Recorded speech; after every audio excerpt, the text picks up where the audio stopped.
नमस्कार, स्वागत।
दोनों अग्नि तत्व के ग्रह हैं और इन्हीं से जो है हमारा पूरा साल जो है वो मुतासर होने वाला है।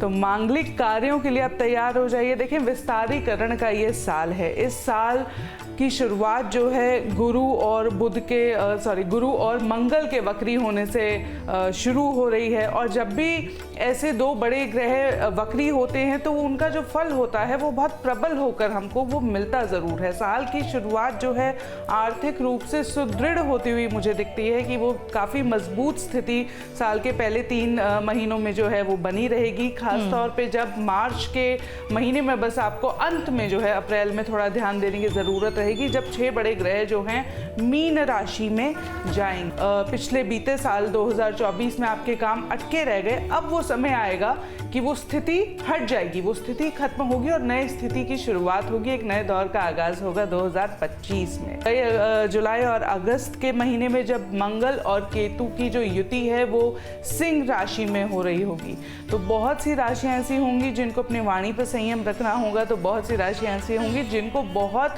धन का लाभ भी हो सकता है, लेकिन कई लोगों को चोट चपेट आदि से बचने की भी ज़रूरत रहेगी। ये साल आध्यात्म का भी साल है, क्योंकि शनि जो है वो मीन राशि में गोचर करेंगे। 4 बड़े ग्रह गोचर कर रहे हैं। राहु केतु अपना राशि परिवर्तन करेंगे, गुरु और शनि अपना राशि परिवर्तन करेंगे।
है उसके शनि पैरों में आ जाएगा, यानी पैरों में उसके जो है शनि की जो है 7.5 होगी। और जिसकी जो है क्या नाम से मीन राशि है उसके मेन हृदय में यानी पेट में जो है शनि का 7.5 चलेगा। अब इसमें ढैया की बात आती है तो अभी 29 मार्च तक आपकी जो ढैया है वो चल रही है कर्क और जो है वृश्चिक में, और 29 मार्च के बाद ये ढैया जो है सिंह और धनु में आ जाएगी। अर्थात जो कर्क राशि वाले हैं, वृश्चिक राशि वाले हैं, वो ढैया से मुक्त हो जाएंगे, और जो सिंह राशि वाले हैं और जो धनु राशि वाले हैं उनके ढैया आ जाएगी। तो वृष राशि सर्वोत्तम रहेगी और तुला राशि सर्वोत्तम रहेगी, उसके साथ साथ मकर राशि सर्वोत्तम रहेगी। ये जो राशियां हैं इनकी स्थिति जो है बहुत ही विशिष्ट और बहुत ही अच्छी साल रहेगी। और इस साल एक चीज़ और मैं बोलना चाहूँगा कि 4 ग्रहण पड़ेंगे, जिसमें से 2 ग्रहण दृश्य हैं, यानी 2 सूर्य ग्रहण हैं, 2 चंद्र ग्रहण हैं। तो जिसमें से चंद्र ग्रहण दृश्य है और सूर्य ग्रहण दृश्य नहीं, ऐसा रहेगा इस साल। तो देखिए, ग्रहों की चाल का बहुत फर्क हमारे जीवन में पड़ता है और 2025 किस तरह से हमारे जीवन में परिवर्तन लाने जा रहा है, क्या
शनि राहु केतु की अगर स्थिति मैं आपको बता दूं तो शनि के नक्षत्र गोचर से शुरू करते हैं। वैसे तो 29 मार्च को शनि जो है मीन राशि में गोचर करेंगे, यानी कि राशि परिवर्तन जो इस साल का सबसे बड़ा परिवर्तन होने वाला है वो शनि का होने वाला है, क्योंकि शनि जो है एक राशि में 2.5 साल तक रहते हैं। तो कहते हैं कि धीमे धीमे फल देते हैं, स्थायित्व के साथ फल देते हैं और ऐसा फल देते हैं जो कभी मुड़ के पलटता नहीं है। तो इच्छाओं की पूर्ति का भी साल होता है। लेकिन मीन राशि में जो ध्यान रखने वाली बात होती है वो होती है कि नुकसान ना हो। लंबे समय के लिए अगर आप पैसा कहीं इन्वेस्ट कर रहे हैं तो बहुत अच्छी बात है। जैसे आपने प्रॉपर्टी, साल की शुरुआत में जो है प्रॉपर्टी लेने के योग बनते हैं। शनि का जो नक्षत्र गोचर है, देखें 28 अप्रैल को शनि जो है उत्तरा भाद्रपद नक्षत्र में जाएंगे और 3 अक्टूबर को पूर्व भाद्रपद नक्षत्र को फिर से वक्री होके छुएंगे। तो ये बात गोचर की जो है ध्यान रखने वाली है। सबसे बड़ी बात इसमें ये भी आपको ध्यान देने वाली होती है कि देखें राहु और केतु की जब हमने बात करी तो 18 मई को जो है ये अपना राशि परिवर्तन करने वाले हैं। तो पूरा कॉम्बिनेशन अगर हम देखें 5, 11, 12 का जो हमारे पास कॉम्बिनेशन बन के आता है, कहीं ना कहीं आपको आर्थिक लाभ, विदेश से आर्थिक लाभ या भाई से आर्थिक लाभ, इस तरह की मार्केटिंग, इंटरनेट के बिजनेस से अगर आप जुड़े हैं, कहीं कहीं ना कहीं किसी ना किसी रूप में आप एयरवेज, रेलवेज, ट्रांसपोर्टेशन के बिजनेस से जुड़े हैं तो वहाँ आपको फ़ायदा हो सकता है। आपको जो एहतियात बरतनी होगी वो देखें 2 महीने की है बीच में, जून 14 से लेकर अगस्त 13, तारीख नोट कर लीजिए, क्योंकि जून 14 को जो है गुरु अपना नक्षत्र बदलेंगे, अर्द्रा नक्षत्र में आएंगे जो कि राहु का नक्षत्र है। 2 महीने वहाँ पर रहेंगे 13 अगस्त तक। सब भाइयों से विवाद, अब भाई से विवाद इस तरह से भी हो सकता है कि मुंह से आपको कोई कुछ ना कहे लेकिन मन में किसी के बात रह जाए, तो वो आपको भांपना होगा। स्थिति में कहीं भी भ्रमित ना रहें, निराश ना हो, खुलकर बात करें और अपने कागजों को, कानूनी कार्रवाइयों को, प्रक्रिया को जो है एकदम पुख्ता कर लें, उसको सत्यापित कर ले, जांच पड़ताल करके ही आप कहीं भी इन्वेस्ट करें, क्योंकि ये साल जो है प्रॉपर्टी बेचने के लिहाज से भी जो है बहुत अच्छा साल है और साल की शुरुआत में खरीदने के लिहाज से भी जो है ये बहुत अच्छा साल है। तो देखिए शनि और राहु केतु की स्थिति हमारे जीवन में कैसे रहने वाली है, 2025 में हमारे साथ क्या खास होने वाला है, कैसे हम जीवन में प्रगति करेंगे, तमाम ऐसे आपके सवाल हैं। तो जीवन में प्रगति में सभी 9 ग्रहों की अपनी भूमिका होती है, लेकिन गुरु की कृपा की अगर बात करें पंडित जी, क्योंकि आपने बृहस्पति ग्रह की बात कर रहे थे तो उसका तो कहना ही क्या है। अब मैं आप दोनों से ही ये जानना चाहूंगी कि इस साल क्या रहेगी बृहस्पति की स्थिति और किन राशि के जातकों के लिए ये गुरु जो ग्रह है वो शुभदायी रहने वाला है। पंडित जी आप ही बताइए। जी देखिए, बृहस्पति ग्रह का जब आपने नाम लिया तो ये सिरमौर है। बृहस्पति ग्रह को कहा जाए तो नवग्रहों का सिरमौर है, क्योंकि यह देवाधि देवताओं का भी गुरु है।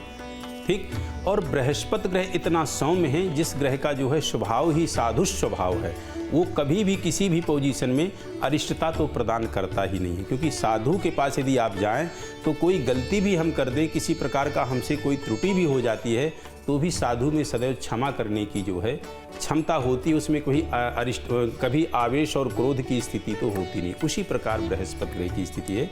तो इस साल देखिए बृहस्पति ग्रह 12 वर्ष के बाद अपनी उच्च राशि को स्पर्श कर रहा है, कर्क तो कर्क को जो स्पर्श कर रहा है, तो देखिए बहुत बड़ा ही इस साल जो है महाकुंभ प्रयाग में लगने वाला है जी। वहाँ जो व्यक्ति इस साल जाएंगे, स्नान आदि करेंगे, वहाँ पे जो दान पुण्य करेंगे, उससे उनकी आत्मा, उनका मन मस्तिष्क बड़ा ही पवित्र होगा। और जब मन मस्तिष्क पवित्र होगा, उनकी आत्माएं पवित्र होंगी, तो निश्चित रूप से व्यक्ति के अंदर अच्छे संस्कार पलेंगे और वह अच्छी सोच और अच्छे जो है अपने जीवन में निर्णय लेगा। बृहस्पति ग्रह जिनकी कर्क राशि है या जिनके भी कुंडली में बृहस्पति उच्च का आ रहा है उसकी राशि के हिसाब से, तो निश्चित रूप से वह जो है कंस्ट्रक्शन के फील्ड में, यदि उसकी शादी नहीं हो रही तो सुनिश्चित रूप से शादी होगी। जिस बच्ची के कुंडली में बृहस्पति की अरिष्टता होगी, उसकी शादी में विलंबता होगी, या उसका दाम्पत्य जीवन खराब होगा, या उसका जो है किसी भी तरह से जो है मैरिड लाइफ अच्छी नहीं जाएगी। तो बृहस्पति ग्रह की कृपा इस साल उन व्यक्तियों को बड़ी अपार प्राप्त होगी जिनकी राशि कर्क है। कर्क में बृहस्पति उच्च का होगा और वह सब कुछ बहुत विशिष्ट प्रदान करेगा।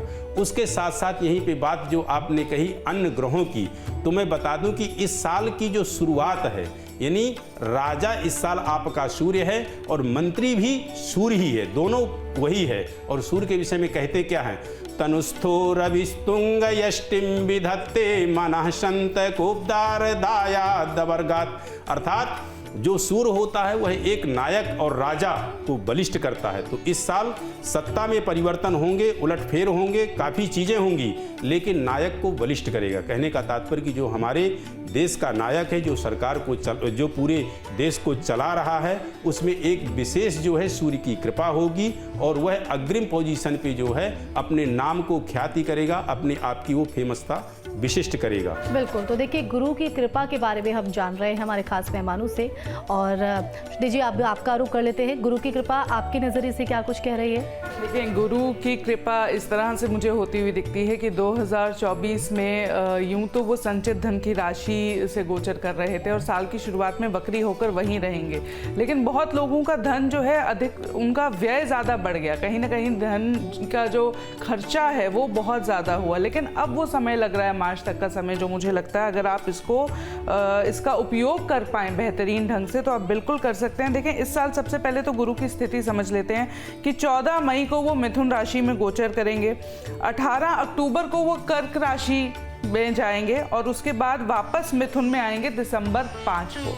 तो देखिए 3 राशियों का जो है कहीं ना कहीं 2 राशियों का आपको बहुत गहरा प्रभाव है, और 3 राशियों का पूरे साल में है, क्योंकि साल की शुरुआत में वो वृषभ राशि में है, फिर वो मिथुन में जा रहे हैं, फिर मिथुन पूरा कवर करके वो कर्क भी छू ले रहे हैं और वापस आके फिर से मिथुन में जो है गोचर करेंगे। तो मैं यही कहना चाहूँगी कि मिथुन राशि के मद्देनजर अगर मैं देखूं तो ये विस्तारीकरण का साल है। अगर आप बिजनेस एक्सपेंशन की सोच रहे थे, परमानेंट कुछ ऐसा एक्सपैंड करना चाह रहे हैं, तो उसके लिए ये साल बहुत अच्छा हो सकता है। भाइयों से आपके संबंध अच्छे हो सकते हैं। स्थानांतरण यानी कि चेंज ऑफ प्लेस के बहुत प्रबल योग हैं। कई लोगों का ट्रांसफ़र नहीं हो रहा था तो वो उनको मई जो है आते आते वो उनके लिए हो सकता है, नौकरी में बदलाव आ सकते हैं कई लोगों के लिए। तो ये स्थितियां जो हैं कुल मिला के जो हैं शुभ हैं, लेकिन फिर भी आपको जो ध्यान देने की ज़रूरत रहेगी, मैं कहना चाहूँगी कि मार्च का एक ऐसा समय होगा कि आप अपने कागजी कार्यवाही जो है एकदम पुख्ता रखें, उस पर ध्यान दें।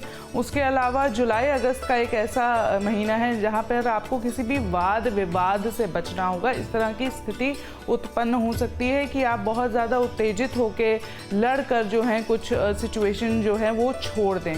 उसके अलावा इस बार अगर मैं देखूं, गुरु जो वक्री होने वाले हैं वो 11 नवंबर को यानी कि साल के अंत में दोबारा वो जो हैं वक्री होंगे और फिर 2026 में जाके जो हैं वो फिर से मार्गी होंगे।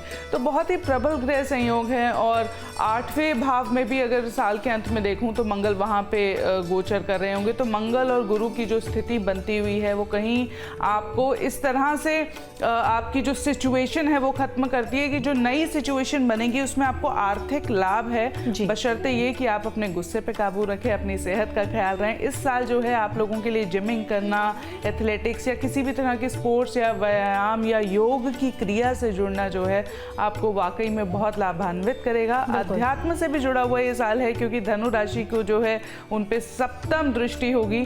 तो जब गुरु की सप्तम दृष्टि जिस भाव पे पड़ती है वो भी जो है प्रबल एक्टिवेट हो जाता है जिस। तो देखिए, गुरु की कृपा के बारे में हम जान रहे हैं और कहा जाता है कि गुरु की कृपा अगर एक बार किसी पर हो जाए तो वाकई उसकी जिंदगी में हार आ जाती है, उसका जिंदगी सफल हो जाती है। तो शुभदायी यहाँ पर बताया है किस तरह से रहने वाला है। लेकिन अमूमन अगर इन दिनों हम देखें तो शादी विवाह में विलंब भी एक बड़ी समस्या बनती जा रही है। तो मेरे आप जो खास मेहमान हैं, आप दोनों से ही मेरा सबसे पहले यही सवाल रहेगा कि विवाह में जो विलंब हम देखते हैं उसके पीछे के कारण क्या माने जाते हैं, और गुरु की कृपा की हम बात कर ही रहे हैं तो उस लिहाज से किसके घर, किस राशि के जो जातक हैं उनके घर शहनाई बजती नजर आएगी। शादी में जो विलंब होता है वो लड़कियों की कुंडली और लड़कों की कुंडली में जो है अलग अलग उसकी वजह होती है। ग्रह कुल मिला के वही बनते हैं जो है शनि और गुरु। अगर किसी महिला या किसी लड़की के, कन्या की जो कुंडली में है गुरु वीक है, जिसे कहते हैं कि उतने अच्छे फल नहीं दे रहा है, फेवरेबल नहीं है, तो उनकी शादी देर से हो सकती है। माता पिता का सपोर्ट नहीं होता है, उतना अच्छा आपको हस्बैंड नहीं मिलता। और शनि अगर बहुत ज़्यादा प्रबल है तो बहुत देर से शादी होती है। विलंब का कारण अगर मैं कहूँ कि कोई ग्रह होता है जो सबसे ज़्यादा विलंब करवाता है वो शनि ही होता है कि वो आपके शादी से जुड़े, विवाह से जुड़े हुए जो भाव हैं कुंडली में वहाँ जाके बैठ जाता है या उस पर सप्तम दृष्टि देता है। इस तरह के आपके लिए निराशाएं और अड़चने उत्पन्न करता है। लेकिन इसका मतलब ज़रूरी ये नहीं है कि शादी हो ना, क्योंकि विलंब यानी जैसे हमने कहा कि सेकेंड हाफ ऑफ लाइफ में कई लोग जैसे 30 या 40 के बाद भी जो है शादी करते हैं। इस तरह से जो है ग्रहों का योग बनता है। और गुरु अगर आपका बलवान है, खास तौर पे लड़कियों की कुंडली में गुरु और लड़कों की कुंडली में है शुक्र बलवान है तो उनको अच्छी कन्या मिल जाती है। और लड़की की कुंडली में अगर गुरु बलवान है तो उसको एक अच्छे स्थायित्व परिवार में जो है जहाँ पे स्टेबिलिटी, फाइनेंशियल स्टेबिलिटी होती है, वहाँ पे उसका विवाह होता है। तो इस तरह के जो है ग्रह प्रभाव डालते हैं। पंडित जी, आपका ज्योतिष क्या कुछ कह रहा है संदर्भ? ऐसा है कि जो खरबंदा जी ने कहा बिल्कुल सही कहा कि गुरु की अहम भूमिका होती है। लेकिन मैं ये कहना चाहूँगा कि गुरु, सूर्य और चंद्रमा, शनि की तो भूमिका होती है। शनि के विषय में इन्होंने बहुत बढ़िया कहा। और नोट कर लेंगे, शनि जिसके सप्तम हाउस में बैठता है वह कितनों भी अपनी कोशिश कर ले 30 साल से पहले शादी नहीं होती है। और यदि शनि की दृष्टि भी है तो भी 30 साल लगा देता है। और शनि यदि नीच का है, कुछ खराब स्थिति में बैठा है तो दाम्पत्य जीवन खराब कर देता है या उसकी शादी 33, 36, 42 इस तरह से होती है। और लड़की को शुरू से यानी शादी से पहले ही सदैव बृहस्पतिवार का व्रत और भगवान विष्णु और बृहस्पति देव का पूजन करना चाहिए। और लड़के को अनन्य भाव से जो है सूर्य नारायण की उपासना और सूर्य नारायण का जो है ध्यान और सूर्य नारायण को अर्घ्य देना चाहिए, तो शादी में अड़चन नहीं आएगी। तो बिल्कुल देखिए, अगर आपकी भी शादी में विलम्ब हो रहा है तो आपको पंडित जी ने बताया है कि वो मंत्र का आप जाप कर लीजिए, तो शायद जो बाधा आ रही है वो इस साल आपकी दूर हो जाएगी। गुरु की कृपा तो हम जान ही रहे हैं, लेकिन दोनों ज्योतिष आचार्यों से अब मैं ये भी जानना चाहूंगी कि साल का ये महामंत्र और अचूक महाउपाय जिसको करने से 2025 जातकों के लिए अच्छा रहने वाला है। श्रुति जी, आपसे 2025 के लिए सबसे पहला उपाय है ध्यान का उपाय, क्योंकि शनि मीन राशि आध्यात्म की राशि में गोचर करेंगे, तो ध्यान ज़रूर करें, मेडिटेशन करें। तो सेहत से जुड़े मैं बताना चाहूँगी कि अगर आपको लग रहा है कि आपको चोट, एक्सीडेंट, इस तरह की चीज़ें, बुखार बार बार हो रहा है, तो आप हनुमान जी की पूजा ज़रूर करें हर मंगलवार को, और उनको सिंदूर का जो है वो ज़रूर चढ़ाएँ, उन पर अर्पित करें। उसके अलावा अगर शनि से आपके काम रुकते हुए या नुकसान होता हुआ अगर आपको नजर आए, तो हर शनिवार को आप जो है शिव उपासना भी करें, और पीपल के पेड़ पर जो है सरसों के तेल का दिया, एक दीपक शाम के समय जो है ज़रूर जलाएं। ये 2 उपाय अगर इस तरह की समस्याओं से जूझ रहे हो सिर्फ तभी करें। तो हमेशा अपना ध्यान और धारणा इसको पकड़ कर रखें। अगर 2025 में आप ये कर सकेंगे तो ये साल आपके लिए सफलताएं बहुत सारी लेकर आ रहा है। तो देखिए, जीवन को सफल बनाना है तो एक अचूक महा उपाय आपको बताया है, लेकिन ये वही लोग करें या वही जातक करें जिनके जीवन में कोई समस्या है। पंडित जी, मैं आपका रुख करना चाहूँगी, महामंत्र आप बताइए और महा अचूक उपाय की अगर बात करें तो वो क्या कुछ रहने वाले हैं जिससे जीवन सफल। जरूर, मैंने सबसे ज़्यादा बात की है राशियों की, आपके जो है शनि महाराज के ऊपर। तो मैं कहना चाहूँगा कि जिनकी कुंडली में जो है, जिनकी राशि, जिनकी मतलब जो है जन्म कुंडली में और जिनकी राशि में शनि की 7.5 है, ढैया है, उनके लिए सबसे पहले उपाय बता देता हूँ। आप सीधे जो है जुड़ें किसके साथ, अपने साक्षात जो दिखते हैं माता पिता के साथ। अपनी माता पिता की सेवा अनन्य भाव से करें। दूसरा मैं कहूँगा कि इस साल का राजा जो है वह सूर्य है, मंत्री सूर्य है, और सूर्य शनि का संबंध सभी जानते हैं कि पिता पुत्र का है।